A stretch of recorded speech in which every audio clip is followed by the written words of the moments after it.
آداب دوستو، میں ہوں وقاص عزیز اور آج کی نشست میں آپ کو خوش آمدید کہتا ہوں۔ میرے ساتھ آج جو شخصیت موجود ہیں، پاکستان کی بہادر بیٹی ہیں، دبنگ خاتون ہیں، مافیاز کے خلاف آپ کی جو آواز ہے وہ اس وقت دنیا بھر میں سنی جا رہی ہے۔ عدالتی ایوان بھی متوجہ ہو چکے ہیں، سیاسی ایوان کی بات کیا کرنی، لیکن جو ہمارا معاشرتی ایوان ہے وہ اس وقت کھل کر جس ظلم کے خلاف انہوں نے آواز بلند کی، ان کا ساتھ دے رہا ہے۔ میری مراد ہے محترمہ فرح آصف صاحبہ سے۔ میم آپ کو خوش آمدید کہتا ہوں آج کی اس نشست میں، کیسی ہیں آپ؟ السلام علیکم، آپ کیسے ہیں؟ ٹھیک ہے، میں بالکل ٹھیک ہوں، اور بہت دن کے بعد آج میم سے ملاقات ہو رہی ہے۔ تھوڑا سا میں بیک گراؤنڈ میں جاؤں گا کہ ہم کس مدعے پہ بات کریں، کس ظلم کے خلاف آواز بلند کی ہے۔ وہ مدعا ہے ملک ریاض اینڈ کو، پاکستان کا، ایشیا کا بہت بڑا مافیا، بہت بڑا ڈان اور زمینی خدا اگر اسے کہا جائے تو بے جانا ہوگا، جو سسٹم کو خرید لیتا ہے، ہر چیز خرید لیتا ہے، جو اپنے آپ کو وقت کا فرعون سمجھتا ہے اور پھر اب وہ شکنجے میں آ چکا ہے اللہ تعالیٰ کے۔ لیکن انہوں نے جو پلاٹ کے معاملے میں میم کے انہیں تکلیف پہنچائی، جو اظہار ثانی کی، اور پھر جو جنگ یہ لڑ رہی ہیں، اس سب کا احوال آپ نے میرے چینل پہ دیکھا ہے۔ آج اگلی ایپیسوڈ کے ساتھ آئے ہیں۔ آخری جو ہماری ایپیسوڈ تھی وہ یہ تھی کہ ایک کرپٹ پولیس آفیسر جو خود جس کی ایک ہسٹری ہے، ایک ہسٹری شیٹر ہے، انہیں ان کے کیس کا انویسٹیگیشن آفیسر بنایا گیا۔ اس کے بعد کیا ہوا وہ میں اور میرے دیکھنے والے جو ہے وہ جاننا چاہیں گے۔ وقاص، میں یہ جو میرے پچھلا تھوڑا سا ٹائم گزرا ہے، یہ صرف اور صرف میرا تھانے، کچہری اور آئی جی اینڈ ڈی آئی جی کے آفیسز میں چکر لگانے پہ گزرا ہے، اور مجھے نہیں پتہ کہ دن کہاں ہوتا ہے اور رات کہاں ہوتی ہے، لیکن میں نہ تو تھکوں گی اور نہ ڈروں گی، چاہے یہ مجھے جتنا مرضی تنگ کر لیں، جتنا مرضی تھکا لیں، لیکن میں نے جو ہے وہ اپنا حق نہیں چھوڑنا۔ یہ مجھے بہت زیادہ اپروچ بھی کر رہے ہیں۔ اب میں آپ کو یہ بتاؤں کہ بہت مشکل سے میں نے ایف آئی آر جو ہے وہ اپنی کٹوا لی، ہائی کورٹ کے آرڈر ہوئے، پھر اس نے ایک اے ایس آئی نے ہائی کورٹ کے آرڈر نہیں مانے، 1 مہینے بعد ہمیں کنٹیمپٹ میں جانا پڑا۔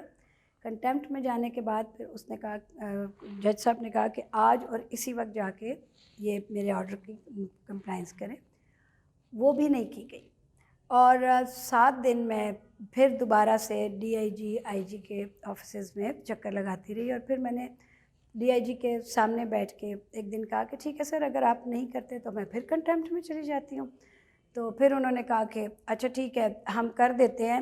میں ڈی آئی جی کے آفس گئی، پھر میں نے یہی کہا کہ سر ٹھیک ہے، میں صبح جو ہے وہ پھر ہائی کورٹ میں رٹ کر دیتی ہوں جو رائٹ کنٹیمپٹ کی، بنتا ہے۔ جو رائٹ بنتا ہے میرا۔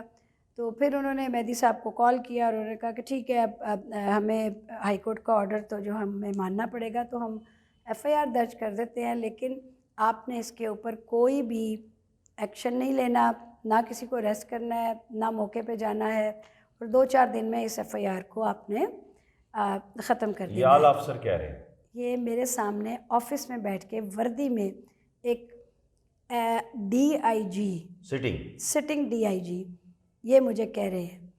اور میں نے جب انہوں نے فون بند کیا تو انہوں نے کہا کہ جی آپ مہدی صاحب سے مل لیں۔ میں نے کہا سر وہ تو میں مل لوں گی، اور آپ میری پہلے ایف آئی آر تو درج کریں، اس سے پہلے ہی آپ نے اپنا مائنڈ ڈسکلوز میرے پہ کر دیا ہے کہ آپ نے یہ کرنا ہے، سر وہ تو پھر دیکھ لیں گے کہ جو ہوتا ہے وہ کیا ہے، میرے پاس سارے ثبوت موجود ہیں۔ میں رلتی رہی سر، کچھ بھی نہیں ہوا۔ میں نے پھر اپنی طرف سے جو میرے پرانے آئی او ہیں جو کہتے ہیں جی مجھے آرڈر ہی نہیں ہے، آئی ایم سوری، میں کچھ بھی نہیں کر سکتا۔ کس چیز کا آرڈر نہیں ہے؟ آپ کوئی بھی ایکشن لینے کا ایف آئی آر کے اوپر۔ تو پھر وہ آئی او کس چیز کا؟ یہ تو اس سے پوچھنا چاہیے۔ آئی او کا مطلب ہوتا ہے انویسٹیگیشن آفیسر، جو ابتدائی تمام اطلاعات مصدقہ غیر مصدقہ اکٹھا کر کے عدالت کے سامنے رکھتا ہے۔ میں جب یہاں سے ایف آئی آر کی کاپی لے کے آئی او صاحب کے پاس گئی تو آئی او صاحب نے مجھے کہا کہ میم، میں آپ کی پچھلی ایف آئی آر جو انہوں نے مجھ پہ جھوٹی کرائی تھی صرف قبضہ لینے کے لیے، جس میں میں اور ہمارے جو بھی سارے 2 گارڈز ہیں وہ بری ہو گئے تھے، اس نے کہا کہ میں ان میں کچھ دفعات ایڈ کر کے میں ابھی اسی وقت آپ کو دوبارہ اریسٹ کر سکتا ہوں۔ مطلب ہے کہ میں اپنی ایف آئی آر کے لیے گئی ہوں، اور میرا ایف آئی آر کا جو ہے آئی او، وہ مجھے فرسٹ ٹائم تھانے میں جب میں مجھ سے ملی تو اس نے مجھے یہ تھریٹ کیا اور یعنی میرے آپ کا وکیل کے یہ سامنے کیا. میرے وکیل صاحب اور میں کیونکہ ہم تقریباً 1.5 مہینے سے اس ایف آئی آر کو پیپر پہ لانے کے لیے ہائی کورٹ کے آرڈر کو ہمیں 1.5 مہینہ لگا. اور جب یہ بات کی تو پھر میں نے نیکسٹ ڈے جا کے آر پی او کے ڈی پی او کے سامنے پھر میں نے تفتیش چینج کروائی. تفتیش جو ہے وہ بورڈ میں چینج ہوتی ہے اور پھر وہ بورڈ میں جب مجھے اندر بلایا گیا تو مجھ سے سلام کے بعد کوئی کوسچن آنسر نہیں کیے گئے اور یہ کہا گیا کہ ٹھیک ہے میڈم آپ کی تفتیش جو ہے ہم نے چینج کر دی ہے. تو میں نے مہدی صاحب کو کہا کہ آپ نے پہلے میرے سے پوچھیں تو کہ انہوں نے کیا کیا ہے میرے ساتھ پچھلے 1 مہینے میں, میری ایف آئی آر پہ کوئی کام نہیں کیا. تو کہتے ہیں میڈم ٹھیک ہے نا ہم نے بس چینج کر دی ہے. میں نے کہا جی بتائیے کس کو چینج کیا ہے, آپ کس کو چاہتی ہیں, آپ کس کو. میں نے کہا جی میں تو کسی کو جانتی نہیں ہوں, آپ کے پولیس ڈپارٹمنٹ میں کوئی بھی ایماندار افسر اگر ہے تو اس کو میرا آئی او لگا دیں. انہوں نے کہا اوکے ہم نے آپ کی تفتیش چینج کر دی. میں نے نام پوچھا, انہوں نے کہا آپ کو انفارم کر دیا جائے گا. 1 مہینے تک مجھے انفارم نہیں کیا گیا کہ میرا آئی او کون لگا ہے. میں خود کرال میں ڈی پی او کے آفس میں چکر لگا لگا کے تھک گئی. پھر وہاں سے میں نے خود انویسٹیگیشن کی تو مجھے پتہ چلا کہ سی آئی اے میں کوئی ڈی ایس پی ہیں احمد کمال صاحب, ان کو میری تفتیش دی گئی ہے. تو اتفاق سے ہمارے ساتھ ایک آپ کی طرح بیٹھے تھے کوئی سینئر, انہوں نے کہا کہ یہ تو بحریہ کا آدمی ہے اور اس کے ساتھ تو یہ ہوا. انہوں نے مجھے اس کا کوئی بیک گراؤنڈ بتایا. جب میں نے وہ چیک کیا نیٹ پہ اور تو مجھے پتہ چلا کہ جو احمد کمال صاحب ہیں وہ 2008 میں وہی احمد کمال, اور جو میرے ٹائم پہ جب قبضہ لیا گیا میرے پلاٹ سے تو جو ایس ایچ او تھا ارشد, وہ اور اس کے ساتھ 5 لوگ اور تھے. یہ پورا گینگ بحریہ کے لیے قبضے بحریہ کو دلواتا تھا اور جو بھی ادھر قتل و غارت جو بھی ہوتی تھی اس میں یہ سپورٹ کرتے تھے. مطلب ہے کہ یہ ان کا بی ٹیم تھی.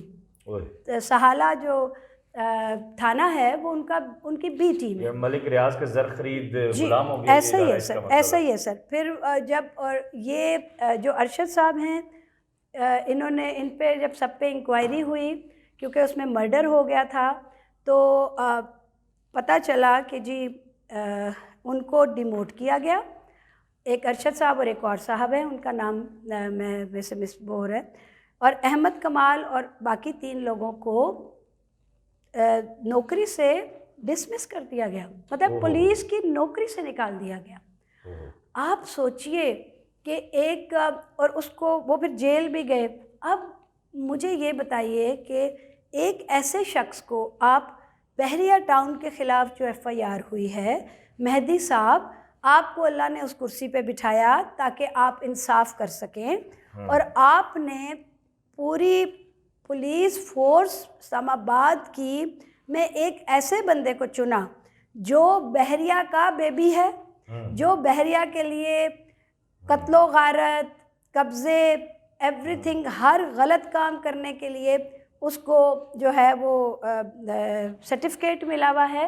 آپ نے اس کو میرا آئی او بنایا اور میں نے فوراً جو ہے وہ اس پہ اعتراض کیا اور میں نے اپلیکیشن دی کہ مہدی صاحب سے یہ پوچھا جائے کہ انہوں نے یہ ڈی ایس پی جب اس کے سارا بیک گراؤنڈ وہ جانتے ہیں تو انہوں نے پھر اس کو میرا آئی او کیوں لگایا.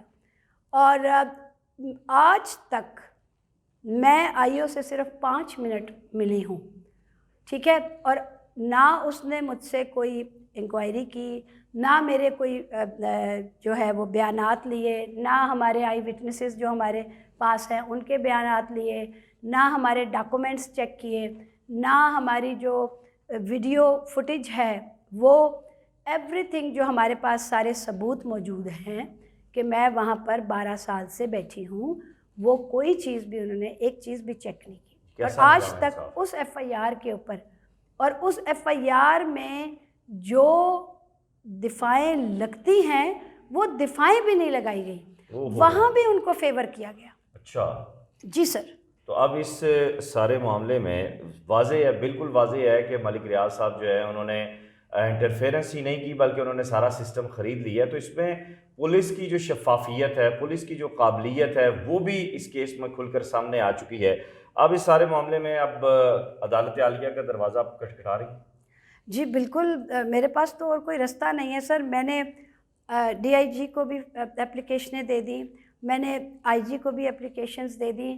میری اپلیکیشنز کے اوپر 1.5 مہینے تک کوئی کسی قسم کی بھی کوئی کارروائی نہیں ہوئی، اس لیے کہ وہاں پر ملک ریاض کو فل طریقے سے مطلب ہے کہ فیسیلیٹیٹ کیا جا رہا ہے، اور پولیس جو ہے وہ قبضہ مافیا کی بی ٹیم بنی ہوئی ہے. صحیح، پولیس قبضہ مافیا کی بی ٹیم بنی ہوئی ہے. ایسے میں ایک چیز جو میں بے شک آپ نے سارا جو رویہ ہے پولیس کا وہ آپ نے کھول کے سامنے رکھا. اب میں صرف ایک اپنے طالب علمانہ سے یہ سوال کر رہا ہوں کہ جب آپ جاتی ہیں، کوئی بھی ایک سائل ہے، ایک عام پاکستانی ہے بطور سائل جاتا ہے، تھانے کے کلچر میں تو چلے ہمیں پرابلم نظر آتا ہے، لیکن اعلیٰ پولیس افسران جو اپنے آپ کو بڑا پڑھا لکھا کہتے ہیں، آئی جی اسلام آباد اکبر ناصر خان جو سی ایس پی آفیسر ہیں، شاعر ہیں، کیریئر آفیسر ہیں، ان سے آپ نے ملنے کی کوشش کی؟ ان تک سارا معاملہ وہ تو کہتے ہیں کہ میں بہت انصاف پسند ہوں اور انصاف فوری دیتا ہوں. جی میں ان کے پاس گئی تھی اور میں نے تمام جو ہے اپنا جو بھی میرے ساتھ ہوا میں نے ان کو گوش گزار کیا تھا، اور میرے وکیل صاحب بھی موجود تھے اس میٹنگ میں. اور جو پہلے دن جو مجھ سے قبضہ لیا گیا تھا، حنیف نامی جو بندہ تھا، اس کی میں نے پراپر ثبوتوں کے ساتھ جو ہے وہ اپلیکیشن دی تھی کہ اس کی محکمانہ کارروائی کی جائے. اور آج تک جو ہے وہ اس اپلیکیشن کا بھی مجھے نہیں پتہ کہ 6-7 مہینے ہو گئے ہیں تو اس اپلیکیشن کا کیا بنا. تو اب قاضی فائز عیسیٰ صاحب سے اور پھر ہمارے اس وقت عاصم منیر صاحب جو ہیں وہ آرمی چیف مسیحا بنے ہوئے ہیں، قوم کے درد کا مداوع کر رہے ہیں، درما کر رہے ہیں، زخموں پہ مرہم رکھ رہے ہیں قوم کی. تو قوم کی ایک بیٹی اس وقت دربدر ہے اور انصاف کی طلبگار ہے، انصاف کی متلاشی ہے. میں یہاں پہ خود بھی اپیل کروں گا، پوری صحافتی برادری کی جانب سے بھی اپیل کروں گا chief of army staff general Asim Munir صاحب سے کہ وہ جلد از جلد انصاف دلوائیں.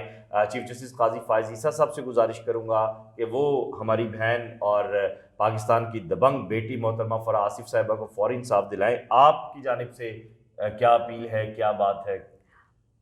میں پہلے بھی اس چیز کو بارہا کہہ چکی ہوں کہ میرے پاس تمام ثبوت موجود ہیں، اور یہ چاہ رہے ہیں کہ میں صرف کورٹ کے جو ہے وہ دروازہ کھٹکھٹاؤں، کیونکہ ہماری کورٹس میں ٹائم لیمٹ تھوڑی سی پرابلم ہے کہ اگر کوئی بھی لیٹیگیشن میں کوئی چیز ہو جاتی ہے، چلی جاتی ہے، تو آپ کو پتہ ہے کہ پھر 5 سال 10 سال اور کتنا ٹائم لگ سکتا ہے. تو یہ پولیس کے تحت مجھ پہ پریشر ڈال کے صرف یہ کوشش کر رہے ہیں کہ میں زیادہ سے زیادہ ان کو دبا سکوں اور یہ ٹیبل ٹاک پہ آ جائیں. اور اس دوران جو 2 مہینے میرے گزرے ہیں، مجھے کوئی 4 سے 5 دفعہ اپروچ کی گئی ہے اور یہ کہا گیا ہے کہ جی آپ جو ہے وہ اتنے پیسے لے لیں اور آپ اس چیز سے پیچھے ہٹ جائیں. جبکہ اور تھریٹس الگ ہیں.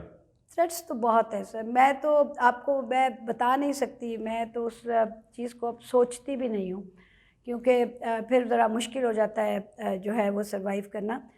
لیکن میں آپ کو یہ بتاؤں کہ اللہ تعالیٰ نے شاید مجھ سے کوئی بڑا کام لینا ہے، انشاءاللہ. تو اللہ تعالیٰ نے مجھے اس چیز میں جو ہے وہ مطلب میرے ساتھ یہ ہوا ہے.